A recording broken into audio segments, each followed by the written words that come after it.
Here we are, day 2. I didn't rush it the first day. I had to go pick up a few items. I have replaced the tank. My wife and I got the tank off, got the old tank off yesterday. It's sitting right there. Put the new tank on, bolted it on. Haven't attached any of the lines yet. I'm getting ready to do that. I am going to replace this fuel filter and fuel line. I'd really like to put a larger fuel filter in here that has a valve at the bottom that you can drain away any waste or water that gets in there. But right on the other side of this thin piece of metal is the exhaust, and I think that gets pretty hot. I just don't see the space.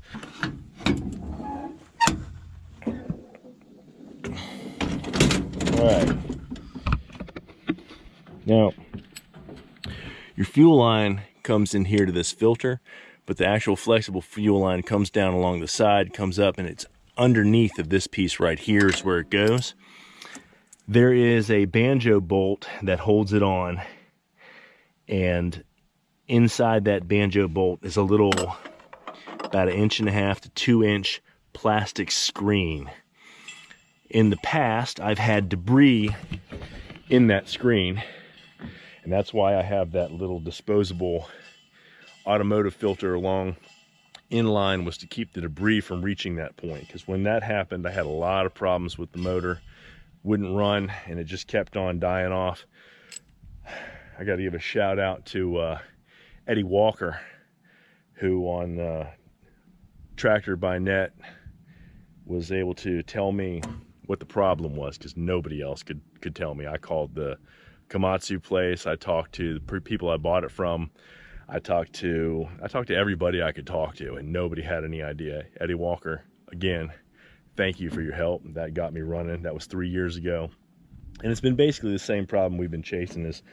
Is basically a bad fuel tank. So I'm hoping that what I'm about to do is going to fix that permanently. So the next step is that in order to reach the line, get my arm down in there, I got to take that piece of, I guess you'd call it a grill, walking plate, whatever that is. You got to take that off. That is a 19mm bolt. I've already loosened this one here.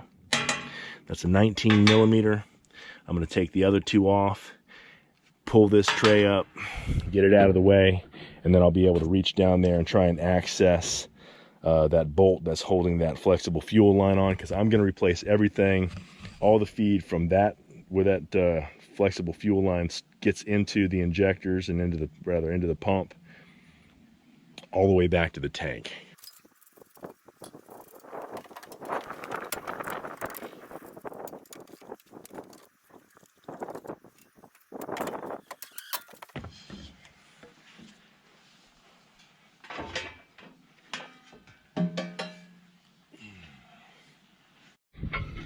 All right, I've replaced these two return lines that are on the back, and I've pulled my new fuel line over into the compartment there. But here's a little pro tip for you. When you take this clamp off, slide it down to about here, maybe 6-8 inches, and then tighten it enough that it won't move up and down on this hose.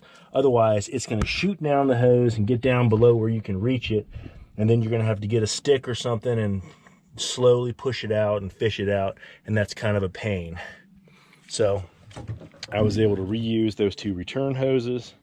I've pulled a new fuel line from the tank over to the point where I'm going to put the inline filter, and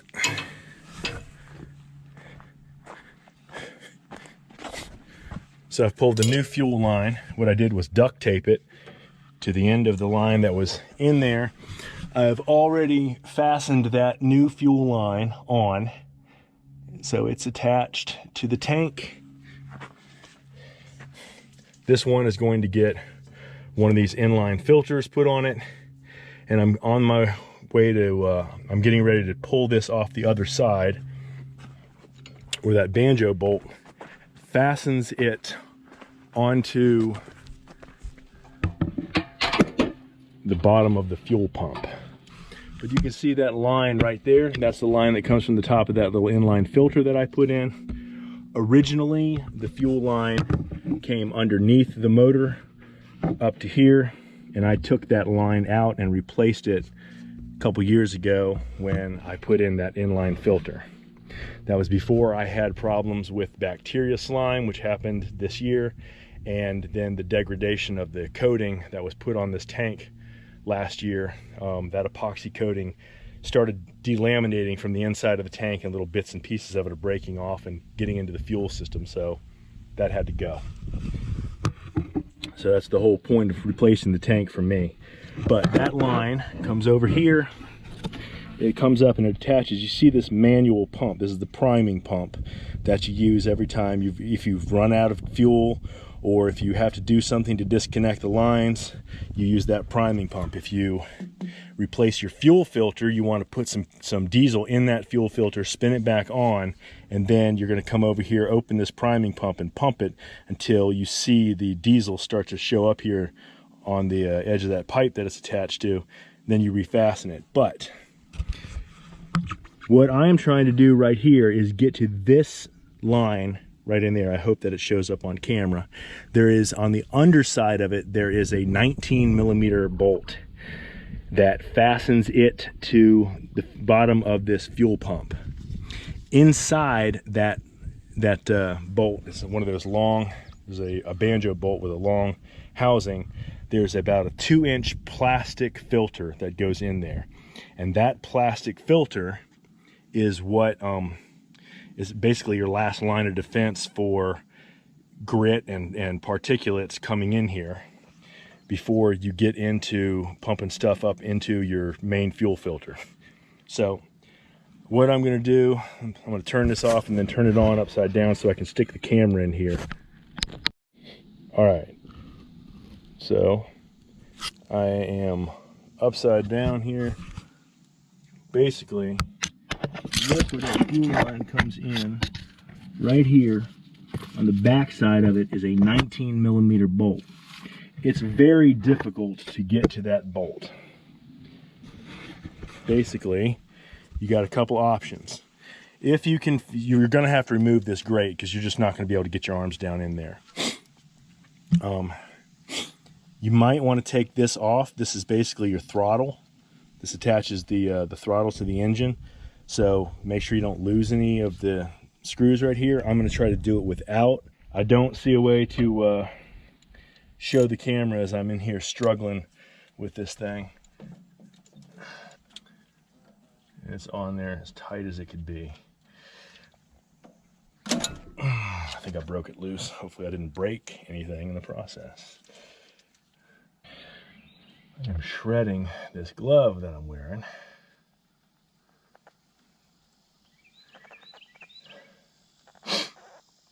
I apologize for not having everything look pretty here, but I'm half covered in diesel and grease, and there's just no way to keep everything attractive when I'm doing this. All right, so this is what I'm talking about. This is the top of that housing. This banjo assembly right here is what's fastening this all, fastening all of this together. So there's a little washer with a gasket on there. I don't need to take out the rest of this.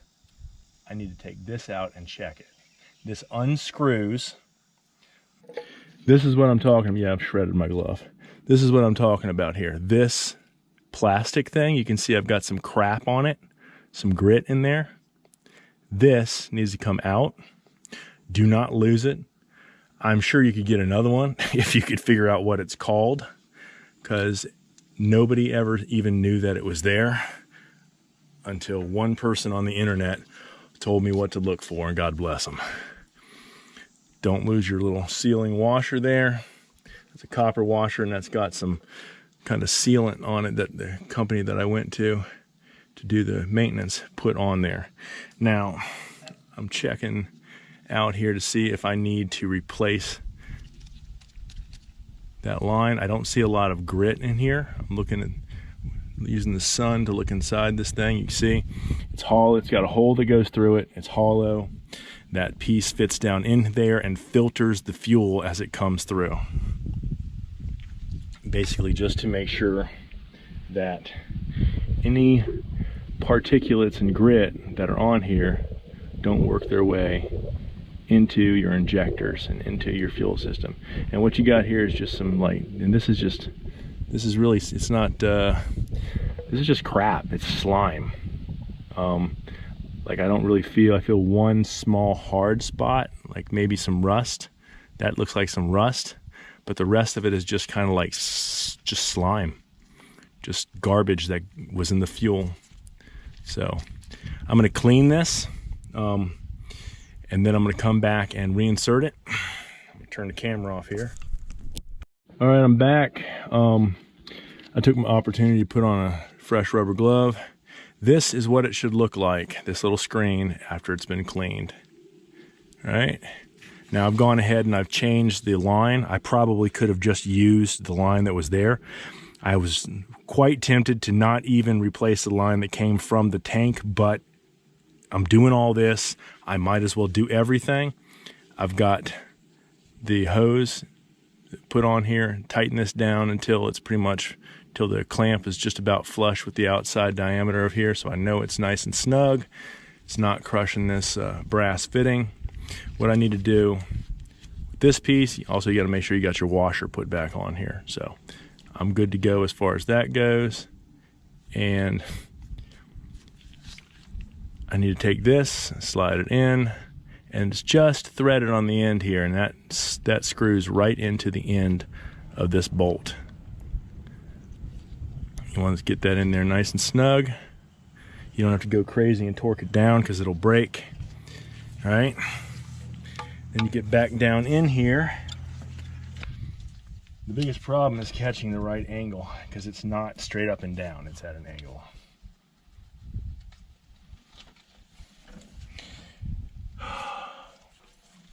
It's almost at a 45-degree angle.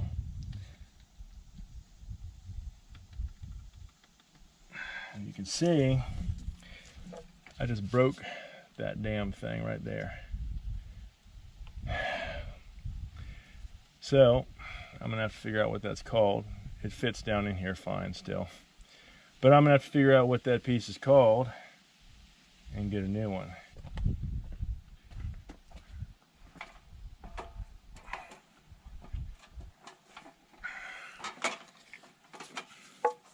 Looks like I'm gonna need a new battery on that camera in a minute anyway, but I'm gonna stick this compressed air inside this hole. If I can find a damn hole.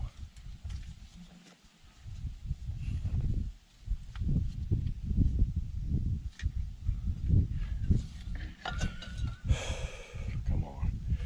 Where are we? It's not there. It's right there. It's at the base of this thing. So.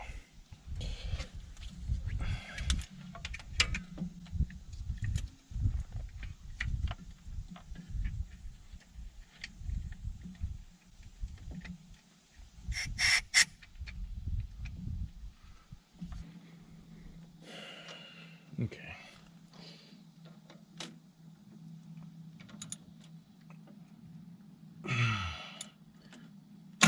That hurt my knuckles. All right. So I believe that we have that in place. All right, I got my new fuel lines installed. I've got this inline filter. You see the little arrow on here. Fuel comes from the bottom, goes up. It doesn't matter whether it's sitting on its side, upside down. That's not really the point. The point is that the fuel comes in this way, fills the bowl, goes through the filter, and all the crap gets trapped inside here. So you want to put it in there. You need a clamp. You can buy these clamps. They're about 30 cents or a buck, probably 30 cents a piece at the automotive store. Just tell them you need a clamp. Sometimes these will come with a clamp, but this one did not. And we're using the clamps that were on the old lines.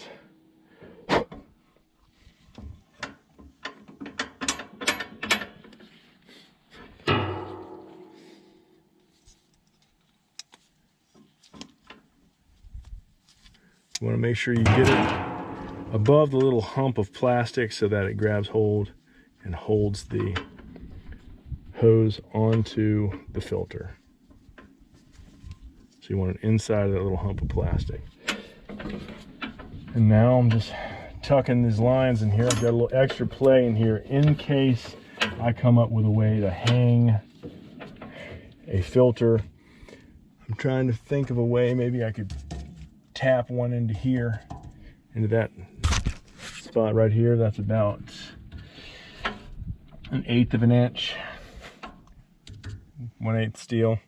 I can probably drill a hole in there, put a mounting plate so that I can get it. If I can find a smaller spin-on filter, I think that would be a really good idea. And I'm gonna look around and see if I can get that. But in the meantime, I think this will do me just fine.